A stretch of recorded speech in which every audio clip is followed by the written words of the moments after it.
Saludos amigos, Carlos Arturo Guizarre, un servidor Manuel Jiménez, como es habitual, muy agradecido de su sintonía con esta propuesta de la noche por Teleimpacto, canal 52 en Claro y 22 en Altice. Seguirnos también a través de nuestras cuentas en YouTube, de nuestro canal en YouTube, el canal de Propuesta de la Noche. Carlos, hoy es viernes 13 para los que siguen cábalas. Es decir, que hay personas muy acentuadas con eso del viernes 13 en la República Dominicana, pero nada, vamos a compartir con ustedes los hechos de mayor interés que han ocurrido tanto en el país como en el resto del mundo en las últimas horas. Carlos, como siempre, agradecido de tenerte aquí en Propuesta de la Noche. Y yo agradecido de estar contigo. Eres un gran valor agregado. Gracias, así es que esperemos que... Espero que no como el azúcar. Nuestra entrega de hoy sea del agrado de los amigos televidentes. Mire, hay un tema que vamos a arrancar de inmediato. Yo no sé si a estas alturas ya las autoridades dominicanas habrán emitido una respuesta al presidente de Guatemala, Bernardo Arévalo, que en el día de ayer reafirma que la droga incautada en República Dominicana no pasó ni por Honduras ni por Guatemala, que el contenedor donde se encontraban ese 9.8 toneladas de cocaína, que fue definido por la Dirección Nacional de Control de Droga y el Ministerio Público de República Dominicana como el mayor decomiso de droga realizado en la historia dominicana. Repito, dice el presidente de Honduras, Bernardo Arévalo, que no pasó ni por Honduras ni por Guatemala, que esa droga, en palabras sencillas, fue colocada en ese contenedor en República Dominicana. Uno se pregunta varias cosas.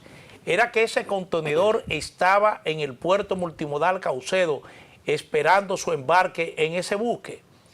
Porque lo que dijo al principio la Dirección Nacional de Control de Drogas y en conjunto las agencias que normalmente intervienen en este tipo de decomiso, más aún en puertos y aeropuertos del país, era de que esa droga había llegado en ese contenedor, en ese barco, a bordo de esa embarcación, y que ellos sencillamente la habían decomisado al recibir información de inteligencia de que esa droga era transportada en ese buque.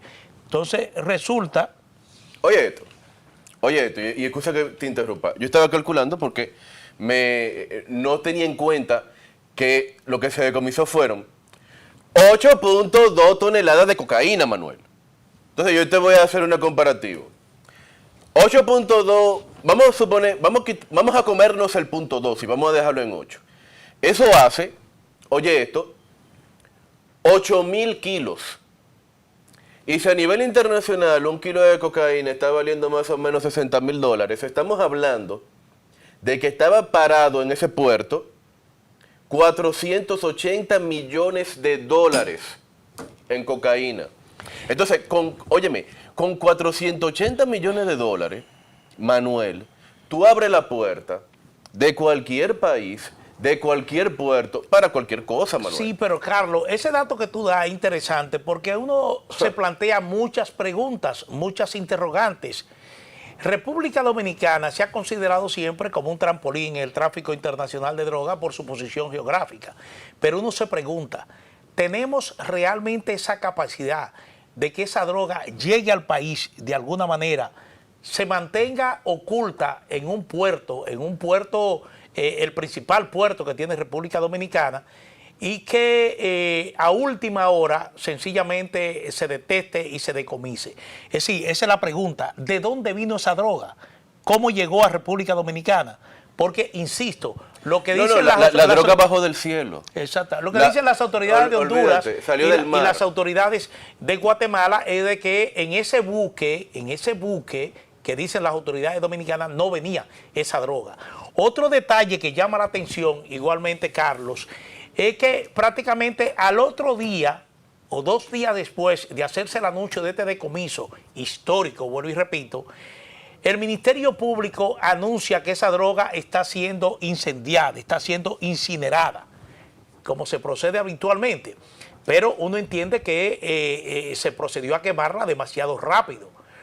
Pero me llama la atención porque yo manejo un portal digital y recibo informaciones de la Procuraduría General de la República. Normalmente cuando se informa de que se ha quemado un cargamento de droga, se manda una fotografía, primero de la droga que se va a incendiar y segundo de la droga ya incendiada. En este caso, la nota de prensa que envió el Ministerio Público a la Procuraduría General de la República informaba sobre esa incineración, pero no aparecía la foto. Ah, es que son 8.2 toneladas de cocaína, Manuel. Eso es oro molido. Pero no te lo acabo de calcular. Sí, pero tenía que aparecer la foto, seguir la norma de comunicación que ha seguido el Ministerio Público siempre. Quemar harina, 480 millones de dólares, Manuel. El que quema 8 toneladas de cocaína está quemando 480 millones de dólares. No creo tanto así como quemar harina, porque la nota decía que la quema de esta droga fue encabezada por la Procuradora General de la República, Miriam Germán. No creo que ella se preste a una situación como esta. Nosotros estamos especulando aquí. Pero vuelvo y repito, porque no tenemos información. No queremos entrar en más detalle porque dice el Ministerio Público que está avanzando en la investigación de este decomiso, que hay 15 personas detenidas, incluso está anunciando que en los próximos días se van a practicar varios allanamientos donde ellos entienden y tienen la perspectiva de que los responsables directos de este cargamento serán encarcelados. Pero vuelvo y repito, si la droga no llegó ni de Honduras ni de Guatemala, entonces esa droga, como dice el presidente de Guatemala, fue embarcada en la República Dominicana o sencillamente se mantenía ahí, en algún lugar del puerto, a la espera de ser embarcada en este buque, lo que es una situación gravísima, porque a nosotros nos informaron, a la opinión pública dominicana nos informaron de que ese contenedor había sido decomisado a bordo de ese buque. Sí, esto lacera mucho la confianza en las autoridades que tienen que ver con el control del narcotráfico, pero al margen de eso, porque como tú bien precisabas, tenemos muy poca información de dónde salió la droga, cómo llegó ahí. El tema de cómo se puede camuflar en un puerto como ese, no lo quiero ni mencionar, tiene que ver con que aquí recuerda que los grandes puertos dominicanos han sido, en el caso de uno, concesionado a una empresa privada, y en el caso de otro, el puerto en cuestión, se trata de una infraestructura creada desde cero con inversión extranjera. Ese es un puerto que se construyó con capital privado internacional, y cuando las cosas son así, independientemente de que ellos digan, de que se someten a las normas, se someten a las leyes, no es lo mismo que si fuera un puerto o concesionado por el Estado o que de manera directa sea propiedad del Estado. Aunque eso no es ningún pecado, que un puerto esté en manos privadas, porque la tendencia internacional es precisamente a que los puertos, como negocios que son, no estén en manos del Estado, sino en manos de empresarios privados que hagan de esas estructuras eficientes. Otra cosa que quiero puntualizar es el tema de la diplomacia, el tema diplomático, que es fundamental para combatir el narcotráfico a nivel regional, porque hay un problema. Las mafias internacionales cooperan entre sí, las mafias cooperan. Usted ve que un cartel de Colombia coopera con una banda en República Dominicana, que a su vez coopera con una mafia en Nueva York o en la costa este de Estados Unidos. O muchas veces forman parte de la misma estructura. Pero muchas veces es que son diferentes estructuras, pero cooperan. Entonces, así mismo como los que cometen ilícitos cooperan, también los que queremos combatir ese ilícito, tenemos que cooperar. Y quizás las comunicaciones, tanto de República Dominicana como de Guatemala, no observaron los protocolos diplomáticos necesarios para mantener esa cooperación a nivel internacional, sobre todo con un presidente como Bernardo Arévalo, que yo entiendo que independientemente de que él reaccionó, porque en las primeras comunicaciones oficiales dominicanas sobre eso, se estaba endilgando el furgón a Guatemala, él podía ser más cuidadoso. ¿Y ustedes saben por qué? Porque cuando se le presentó su crisis política en Guatemala, que no lo querían dejar asumir, que había una fiscal independiente que había puesto todas las trabas para impedir que ese señor asumiera la presidencia, la que había ganado en buena lid en unas elecciones. ¿Ustedes saben quién lo apoyó? El presidente de aquí, Luis Abinader, asumió esa causa. Lo recibió aquí en el país, lo apoyó. Sí, pero Carlos, eso está muy bien. Entonces, él debió ser más cuidadoso a la hora eso está muy bien. De señalar a República Dominicana. No, el hecho de que República Dominicana lo apoyara para que en Guatemala se respetara la democracia es una cosa. Ahora, el hecho de decir que un cargamento de droga de esa magnitud salió de un puerto guatemalteco es otra, porque se está cuestionando los niveles de seguridad que tiene Guatemala en sus puertos y aeropuertos, y él sencillamente, y las autoridades guatemaltecas, lo que salen en defensa es precisamente de eso. Dicen, no, nosotros chequeamos ese barco, y cuando lo chequeamos, ahí no había ese cargamento de droga. Entonces, a quien le corresponde probar o no probar si ese cargamento llegó o no llegó en ese barco es a las autoridades dominicanas, que hasta ahora, vuelvo y te repito, no sé si a este momento lo han hecho, no han emitido ningún tipo de declaración. Yo ahí discrepo contigo, son dos cosas completamente diferentes. Una cosa es la solidaridad como gobierno democrático con la democracia en la región, y otra cosa son aspectos de seguridad muy cruciales. Es decir, si Guatemala se queda callada, entonces está dando... sí, el que cayó otorga. Sí, exactamente. Entonces, ya en esa parte, Guatemala y Honduras estaban en la obligación de reaccionar y decir, no, si eso no salió de aquí. Ahora, ¿qué van a decir las autoridades dominicanas? Ahora, eso es lo que estamos esperando. Pero perdóname, Arévalo, sobre todo, porque de Xiomara Castro no podemos esperar nada, pero por lo menos Arévalo, que tiene mucha credibilidad a nivel internacional y es un amigo de República Dominicana, él pudo desligarse de la procedencia del furgón sin señalar directamente a República Dominicana. Él pudo decir, no, eso no salió de aquí, sin decir, eso se originó allá, porque quizás él no tenga esa información. Bueno, quizás él mismo, claro, todo apunta... Quien debe defenderse... No bajo de... Quien debe defenderse en ese caso es República Dominicana. Las 8.2 toneladas de droga no bajaron del cielo. Pero él no tenía, él podía desligar a su país y sus fronteras sin señalarnos a nosotros.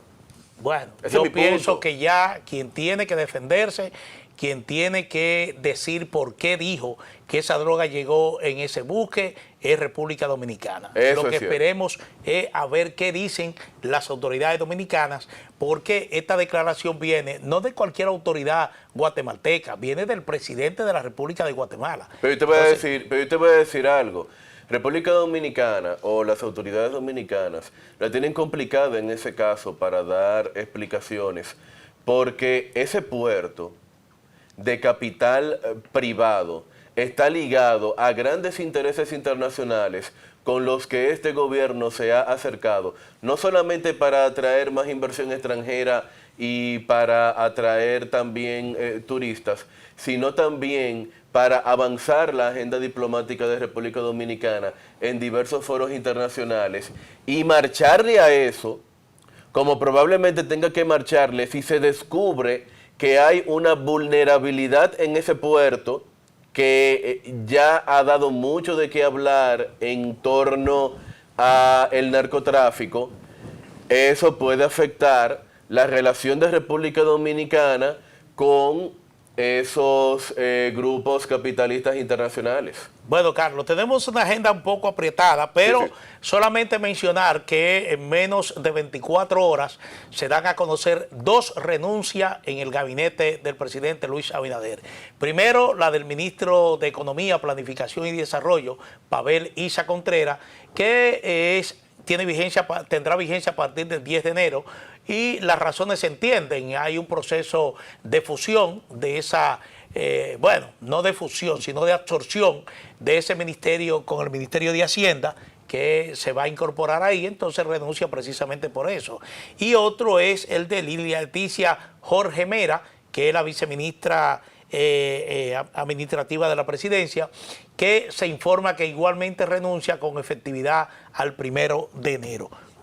Ahí no se dan mucho las razones de esta renuncia, no se explica por qué, pero sencillamente se tratan de 2 renuncias, vuelvo y repito, en menos de 24 horas en el gabinete del presidente Luis Abinader. Yo hice una lectura en X, que a propósito me puede seguir @seguizarre, no solamente en X, sino en todas las redes sociales, incluso en TikTok, que probablemente aquellos representantes del globalismo dentro del gobierno dominicano ya no pueden conciliar, Manuel, ya no pueden conciliar su colaboración con el gobierno, su colaboración con este gobierno, con el hecho de que este gobierno ha tratado, aunque sin mucho éxito, me parece, es más bulto que otra cosa, de aplicar políticas migratorias un tanto exigentes o un tanto intensas. Parece que hay un grupo... que la renuncia del ministro de Economía está y la renuncia más vinculada con la posición del gobierno frente a la penetración haitiana y realmente al hecho de que se va a fusionar su institución con el Ministerio de Hacienda. Y de la señora Jorge Mera también. Las o sea, dos. Fíjate, cuando renuncia Pavel, yo le compro el discurso de que se trata de la fusión. Claro está, me preguntaba, ¿por qué renuncia ahora y no cuando se anunció la fusión? Porque también tenía que terminar de pagar la jipeta o algo, no sé. O sea, no creo que él esté Pavel es un técnico muy calificado. No, Pavel tiene su vida resuelta. Pero sí, yo me preguntaba, ¿por qué renuncia ahora y no cuando se anuncia la fusión? Si esa es la razón.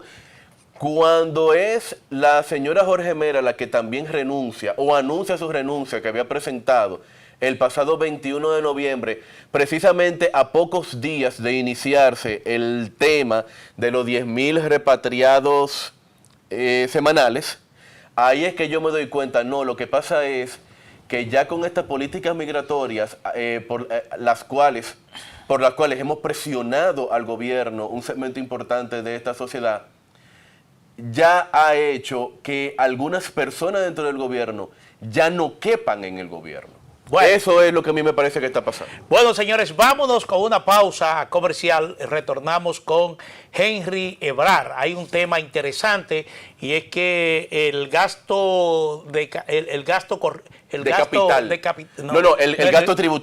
tributario sí, aumenta en el presupuesto de este año un 7% en relación al anterior. Henry Ebrard, vamos a comentar con Henry precisamente sobre este tema. Retornamos en breve.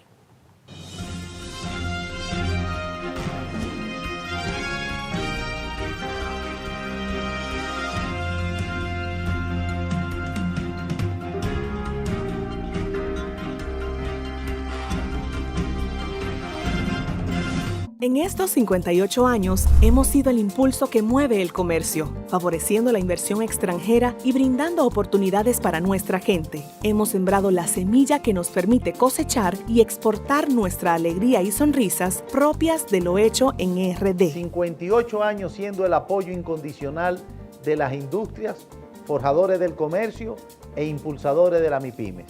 Somos el Ministerio de Industria, Comercio y MIPYMES y estamos junto a ti.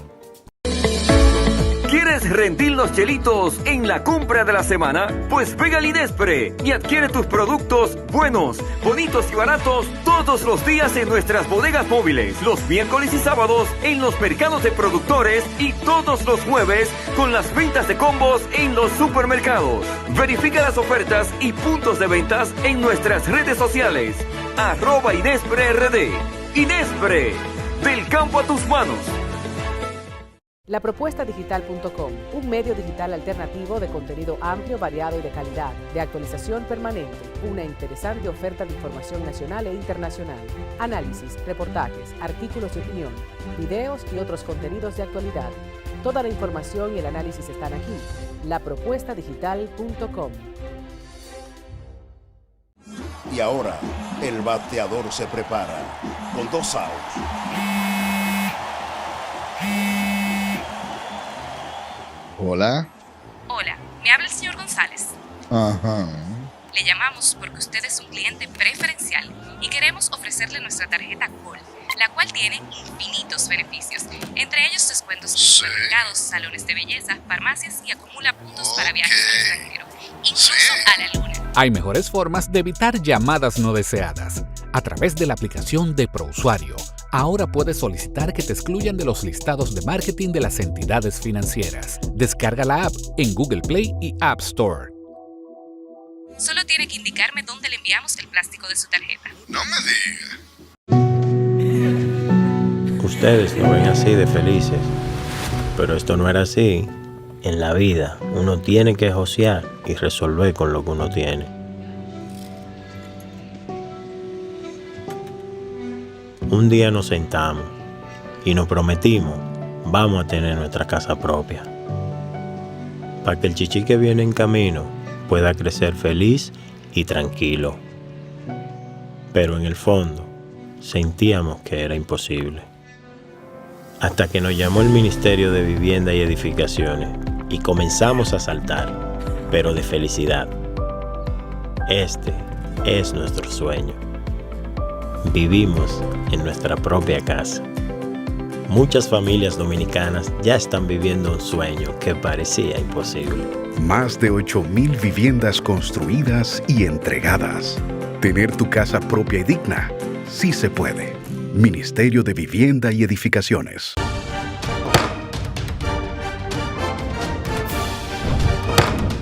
La Cámara de Diputados aprobó la adenda número 2 relativa al contrato de fideicomiso para el desarrollo turístico de la provincia Pedernales. Además, refrendó en única lectura la resolución del tratado entre la República Dominicana y Paraguay para fortalecer los vínculos de cooperación internacional en asuntos judiciales.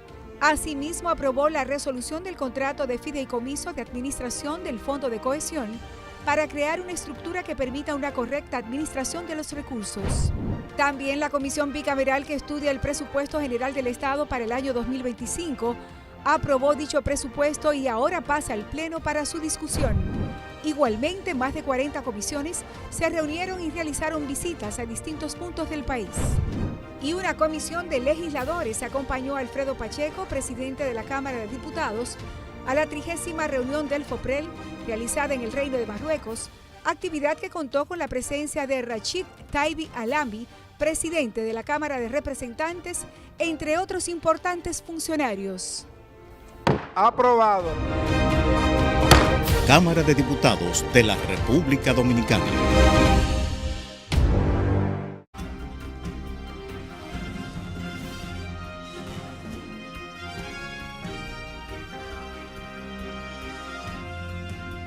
Henry Ebrar, como de costumbre, cada viernes nos trae su análisis y comentario económico. Adelante, don Henry. Si de algo saben las abejas, es de flores. Hay de todo tipo y para todos los momentos.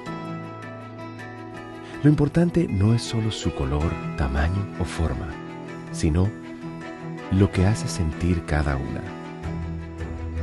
Y para esos sentimientos trabajan. Igual que el Banco Central, que trabaja para hacer florecer la economía y que sientas estabilidad. Para ese sentimiento de tranquilidad. Para ese sentimiento de crecimiento y desarrollo. Para que la primavera llegue a todos los sectores y los planes de muchos den grandes frutos. Banco Central de la República Dominicana, 75 años trabajando por una estabilidad que se siente. ¿Qué tal, amigos de Propuesta de la Noche? Yo soy Henry Ebrar, un placer estar de nuevo con todos ustedes en esta recta final, la recta final de este año 2024. Tenemos que acostumbrar los números y ya pensar en 2025 ya dentro de poco tiempo. Efectivamente, Manuel, hoy es viernes. Tenemos que referirnos a temas de relevancia. Por supuesto, haremos al final un comentario para saludar y agradecer a nuestro amigo, el ministro saliente de Economía, Planificación y Desarrollo, Pavel Issa, con quien siempre hemos tenido una relación muy estrecha y muy especial. Y como tú lo mencionaste, tenemos que hablar de un tema que siempre crea mucha confusión, que es el tema del gasto tributario. Recordar que el gasto tributario, que es uno de los capítulos importantes de la ley de presupuesto de gastos e ingresos que se aprueba cada año, es un capítulo que trata de contabilizar lo que es el costo de las exenciones tributarias, las exenciones fiscales, de todos los impuestos que, de aplicarse completamente el marco general de las diferentes leyes que crean los impuestos, se estarían cobrando. De cierto modo, es una manera de poder contabilizar cuánto le cuesta a la economía dominicana las exenciones. A veces eso se confunde con el hecho de que de eliminar las exenciones, entonces todo este dinero se pudiese recuperar, se pudiese cobrar. Ahí empiezan las dificultades. Dos, a veces es difícil utilizar por tema de metodología, que no son completamente definitivas. En el caso del gasto tributario es difícil comparar el gasto tributario de un país con otro país, porque las metodologías para estimar este gasto tributario pues no son exactamente iguales en todos los países. La realidad es que en el caso del presupuesto 2025 efectivamente ha sido calculado un monto de gasto tributario por un total de 383.566 millones de pesos, equivalente a un 4.73% del PIB.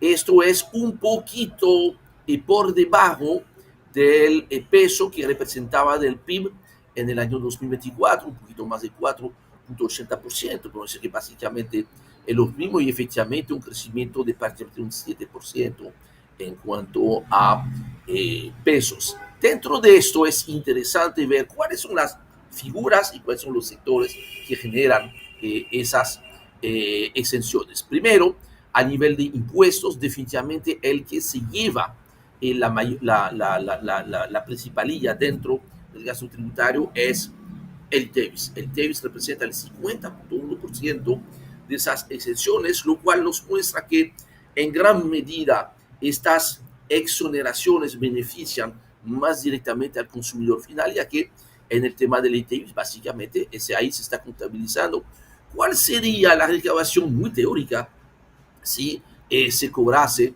el ITEVIS a todos los productos, a todos los bienes, como por ejemplo electricidad, medicina, agua, etcétera, etcétera. Y se sabe que este es un cálculo muy teórico porque en la práctica es difícil recuperarlo. Otro buen ejemplo de que no necesariamente ese monto de desaparecer significaría recaudaciones es que si mañana una reforma fiscal contemplaría bajar de un 18 a un 16% la tasa del impuesto, eso automáticamente bajaría el gasto tributario porque se calcularía sobre 16 en vez de 18%. Y eso no quiere decir que esta disminución de gasto tributario significaría recaudación. En cuanto a sectores, es interesante señalar que ahí de este total se entiende que el público en general está recibiendo prácticamente un 50%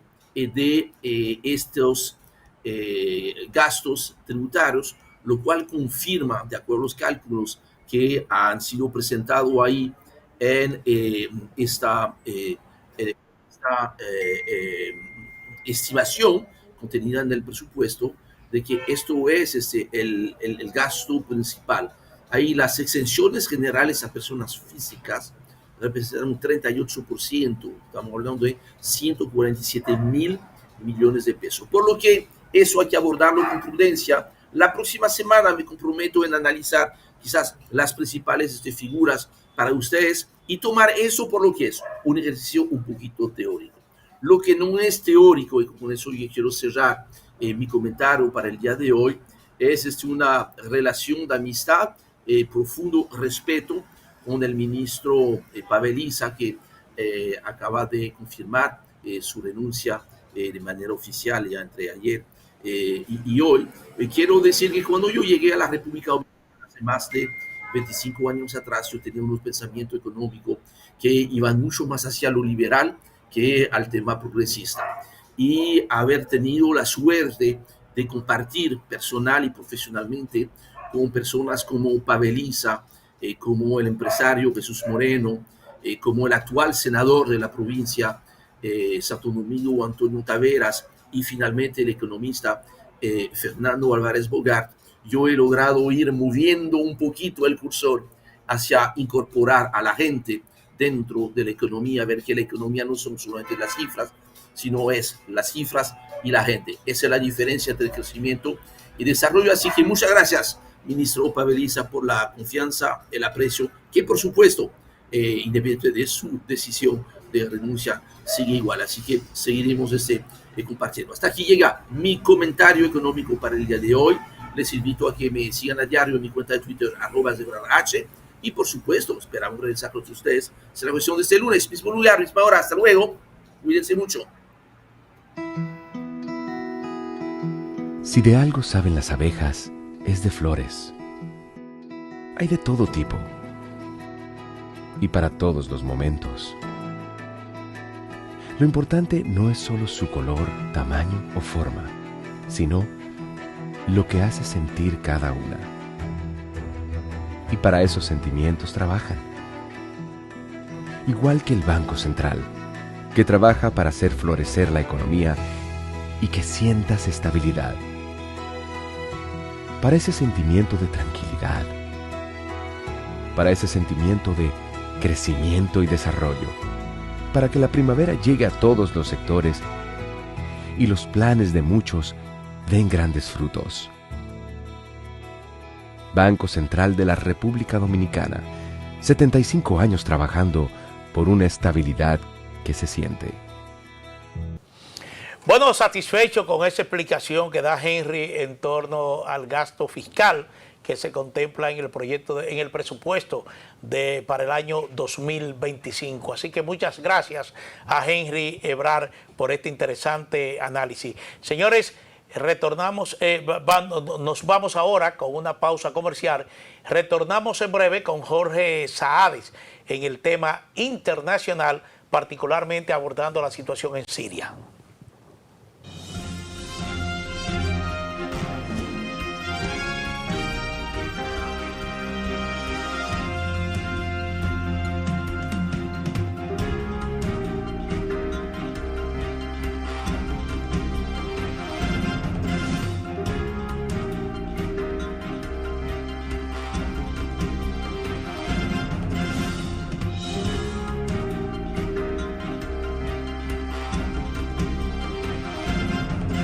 En estos 58 años hemos sido el impulso que mueve el comercio, favoreciendo la inversión extranjera y brindando oportunidades para nuestra gente. Hemos sembrado la semilla que nos permite cosechar y exportar nuestra alegría y sonrisas propias de lo hecho en RD. 58 años siendo el apoyo incondicional de las industrias, forjadores del comercio e impulsadores de la MIPYMES.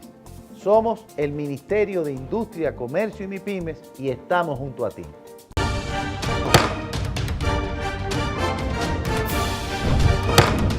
La Cámara de Diputados aprobó la adenda número 2 relativa al contrato de fideicomiso para el desarrollo turístico de la provincia Pedernales. Además, refrendó en única lectura la resolución del tratado entre la República Dominicana y Paraguay para fortalecer los vínculos de cooperación internacional en asuntos judiciales. Asimismo, aprobó la resolución del contrato de fideicomiso de administración del Fondo de Cohesión para crear una estructura que permita una correcta administración de los recursos. También la Comisión Bicameral que estudia el Presupuesto General del Estado para el año 2025 aprobó dicho presupuesto y ahora pasa al Pleno para su discusión. Igualmente, más de 40 comisiones se reunieron y realizaron visitas a distintos puntos del país. Y una comisión de legisladores acompañó a Alfredo Pacheco, presidente de la Cámara de Diputados, a la 30ª reunión del FOPREL realizada en el Reino de Marruecos, actividad que contó con la presencia de Rachid Taibi Alambi, presidente de la Cámara de Representantes, entre otros importantes funcionarios. Aprobado. Cámara de Diputados de la República Dominicana. ¿Quieres rendir los chelitos en la compra de la semana? Pues pega al Inespre y adquiere tus productos buenos, bonitos y baratos todos los días en nuestras bodegas móviles, los miércoles y sábados en los mercados de productores y todos los jueves con las ventas de combos en los supermercados. Verifica las ofertas y puntos de ventas en nuestras redes sociales. @InespreRD. Inespre, del campo a tus manos. Y ahora, el bateador se prepara con 2 outs.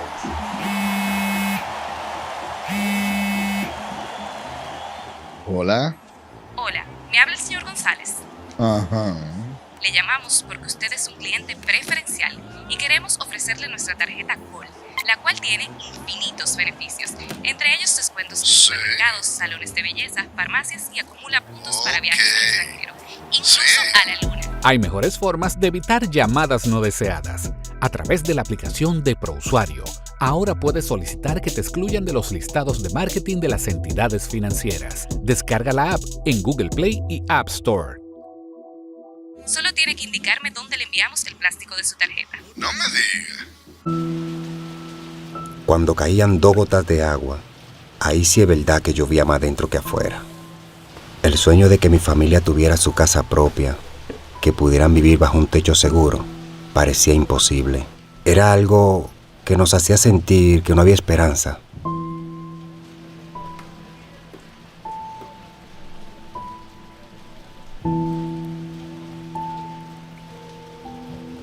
Hasta que nos llamaron del Ministerio de Vivienda y Edificaciones con la mejor noticia de todas: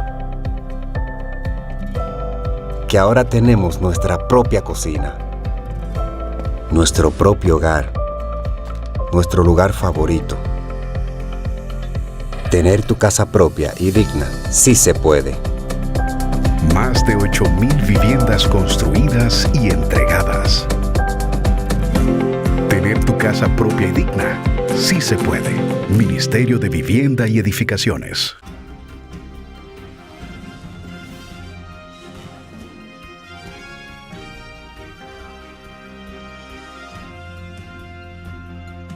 Jorge Saades, como todos los viernes, está con nosotros, con Carlos Arturo Guizarri y un servidor, Manuel Jiménez, para comentar la actualidad y la situación internacional.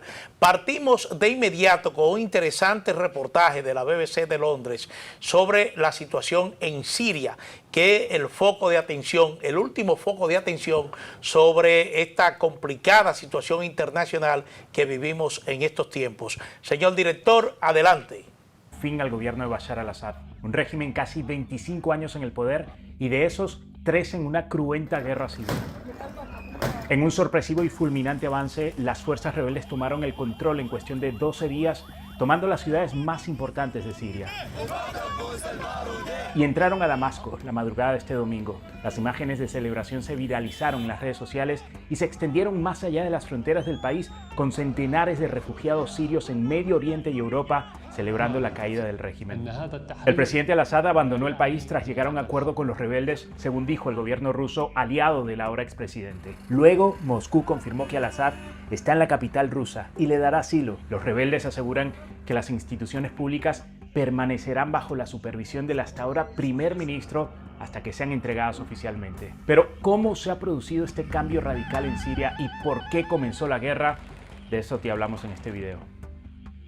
Si bien la guerra en Siria duraba ya 13 años, la sensación era que en los últimos 4 años el control del gobierno de Bashar al-Assad era casi indiscutible, sobre todo en las principales ciudades. Pero ese status quo dio un giro dramático en los últimos días. Todo empezó en las zonas que estaban fuera del dominio de al-Assad. En el este hay una mayoría kurda y en el noroeste, en la provincia de Idlib, los grupos yihadistas y rebeldes tenían el control. Desde estos frentes, el pasado 27 de noviembre, el grupo insurgente fundamentalista Hayat Tahrir al-Shams y sus aliados lanzaron un ataque sorpresa relámpago contra la ciudad de Alepo, donde casi no encontraron resistencia.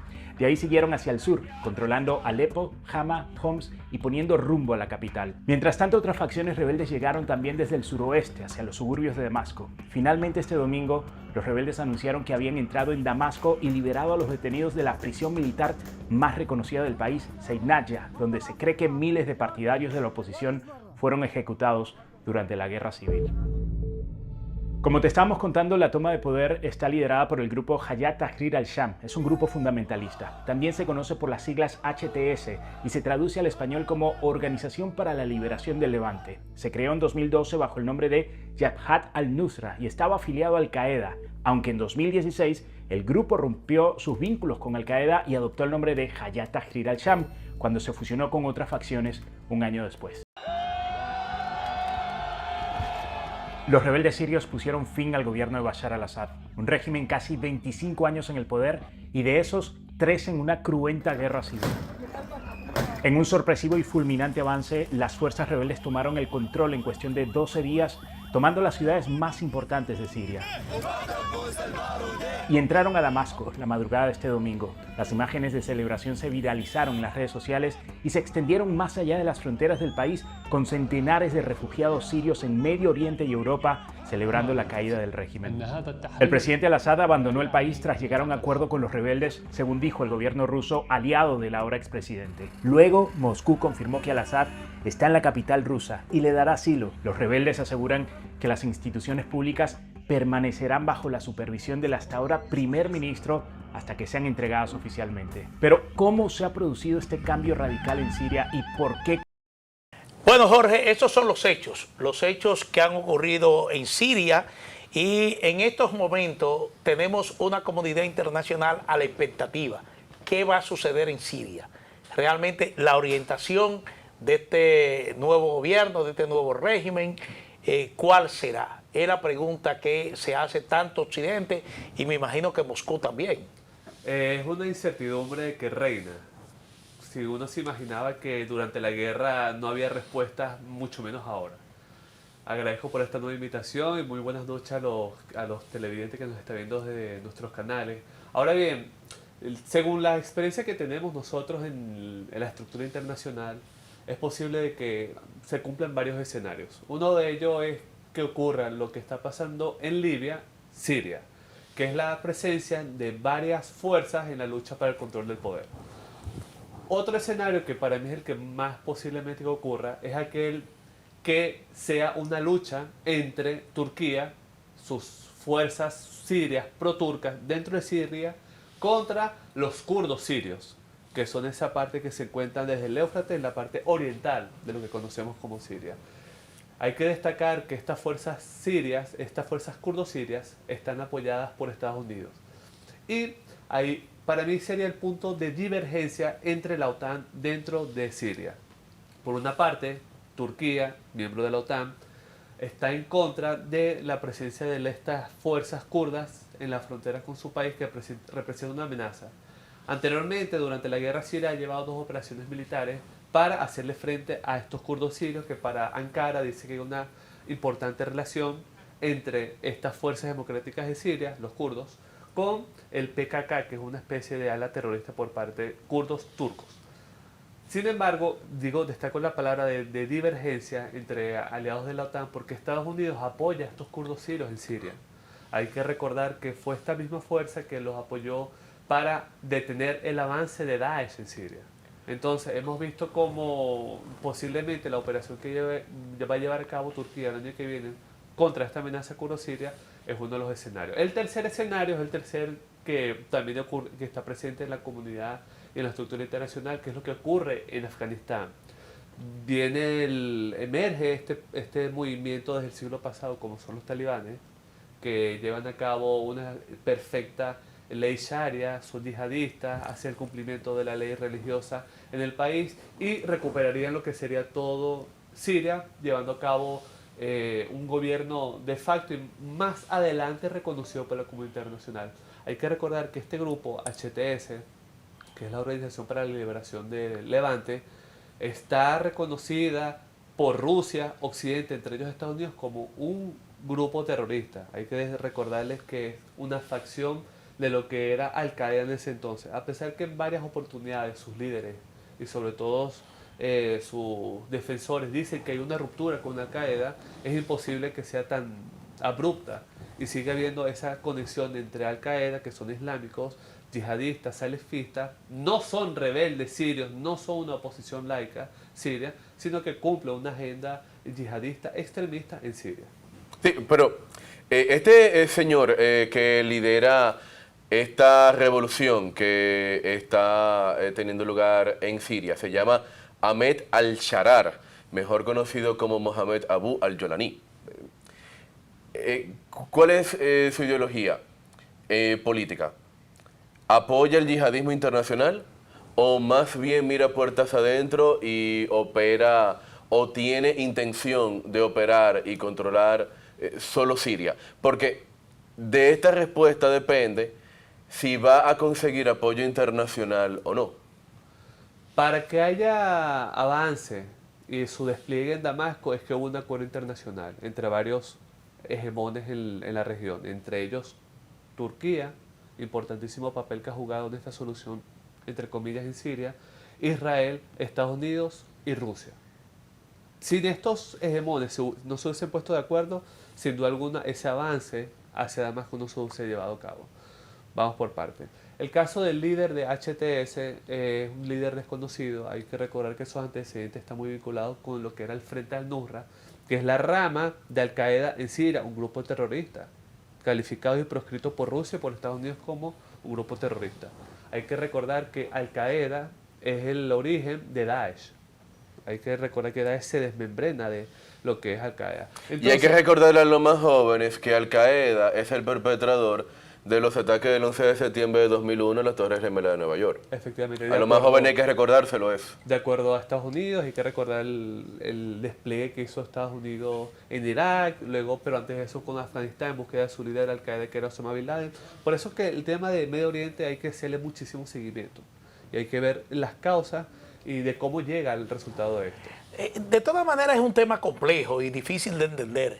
Por ejemplo, el papel de Israel. Israel ha bombardeado posiciones sirias, dice que acabó con el arsenal de la dictadura de Al-Assad, mantiene una presencia en una zona de Siria, dice que se va a mantener ahí por un tiempo. Entonces está esa presencia, están los kurdos sirios en la otra parte, pero también está la presencia del Estado Islámico. ¿Cómo entender todo esto? Es complejo, siendo un mapa es muy difícil, Manuel. Hay bastiones muy pequeñas, presencia insignificante de Daesh todavía en Siria. Hay informes que destacan supuestamente el resurgimiento de un Daesh 2.0. Bien, eso es una parte. La segunda parte que destacar que en el mapa de Siria hay una zona que ha sido poco mencionada, analizada en los medios, que ha sido esa parte sur que se llama Al-Tanaf, que es esa que se encuentra estratégicamente en la triple frontera entre Siria, Jordania e Irak, que no son HTS, no son kurdos sirios, pero son rebeldes sirios pro-estadounidenses, muy diferentes a los kurdos sirios, que tienen controlada esa estratégica zona. Ahora bien, con el caso de Israel fue sin duda alguna una decisión totalmente estratégica en materia militar, porque ese monte Hermón está muy por encima del resto de las montañas y le podría beneficiar el tema de geolocalización, de ubicación. Estaba hablando de la colina del Golán. Del Golán, no, ya el Golán ocupados ya forman parte de facto de Israel. O sea, el Golán sirio ya está ocupado. Desde hace muchísimo tiempo. Okay. Pero ahora fueron más allá, el monte Hermón de la parte siria, donde Netanyahu llevó a cabo una declaración y está muy cerca de Damasco, unos 45 kilómetros. ¿Y qué se puede sembrar ahí? ¿Café? Yo bromeo, no tiene importancia ahora. En materia de agricultura, créeme, no hay tanta necesidad, no. pero más en materia militar, porque es un monte muy alto, una montaña muy alta que anteriormente le dificultaba muchísimo la estratégica y la localización de enemigos por parte de Israel, pero cuando ya tienes este relieve en materia geográfica, ya puedes ubicarlos a todas esas amenazas en un nuevo frente que tiene Israel ahora en Siria. Jorge, sí. Yo le quería preguntar, ¿por qué Rusia deja caer al Assad? Mira, habrá que preguntárselo Dice Trump que no le interesaba. Efectivamente. ¿Por qué tú crees que Putin dejó caer a un aliado altamente estratégico dentro de Medio Oriente? Mira, me van a castigar muchísimas personas por lo que voy a decir. La importancia de Rusia no era al-Assad per se. Eran sus bases militares en las costas sirias, como lo son en Tartus, una base naval importantísima, magistral, fenomenal, impecable, rusa en el Medio Oriente, no solamente en el Medio Oriente, sino en el Mediterráneo, que para mí es una de las principales claves que tiene Rusia geopolíticamente en materia militar. Y también tiene una base aérea en la misma zona de Tartus que está controlada por la mayoría de esta facción alawita que coincide con la secta de Al-Azhar. Entonces, el interés de Putin y de Rusia nunca necesariamente fue la estabilidad de Assad, sino mantener esas posiciones estratégicas en materia militar. ¿Qué fue? Por lo que sigue cambió? luchando actualmente. Efectivamente, hay reportes que dicen de que hay un acuerdo debajo de la mesa entre HTS, estos futuros de facto gobierno sirio, de que les permanezcan esas bases militares en Siria a cambio de de reconocimiento internacional en otros temas. Pero lo que hay que destacar es que Turquía ha anunciado que se ofrece para ayudar a la salida de las tropas rusas de Siria. Y no creo que Estados Unidos viva tranquilo apoyando a un gobierno que de por sí permite 2 bases militares de su principal contrincante militar. Efectivamente, no estamos tampoco... Porque estamos hablando, porque tú habías mencionado antes que 2 grandes hegemones dentro de la geopolítica siria son miembros de la OTAN, cuya principal misión es precisamente contener a Rusia. Efectivamente, pero en el caso del Medio Oriente cambia un poco la cuestión. ¿Okay? Hay que recordar la importante relación que tiene Turquía con Rusia, bien, pero el cargo de la OTAN nunca atacó a Daesh, a diferencia de lo que está pasando en Ucrania. O sea, es un poco diferente. Yo lo que trato de decir, la importante o la valiosa opción o comodín que le dieron a Rusia a cambio de ponerle fin a la presencia de Rusia y al apoyo a la Assad en Siria. Finalmente, Jorge, Haití, el gobierno haitiano ha anunciado lo que podría ser una ofensiva final contra las bandas, precisamente provocado por la matanza que hubo la semana pasada, entre jueves y sábado de la semana pasada, de 180 personas envejecientes por un jefe de banda. ¿Qué posibilidades concretas hay de que en el terreno, de que la policía haitiana y parte de esa fuerza multinacional que está en Haití logre este objetivo? Yo creo que son muy bajas, Manuel. Disculpa si la respuesta no es tan alegre. No, está bien. Sin duda alguna creo que ha sido un fracaso el despliegue porque hemos visto anteriormente que ha habido otros despliegues de Naciones Unidas, cascos azules, multifuerzas en Haití, y hasta ahora no han cumplido su objetivo, que es fortalecer el Estado haitiano mediante su ejército.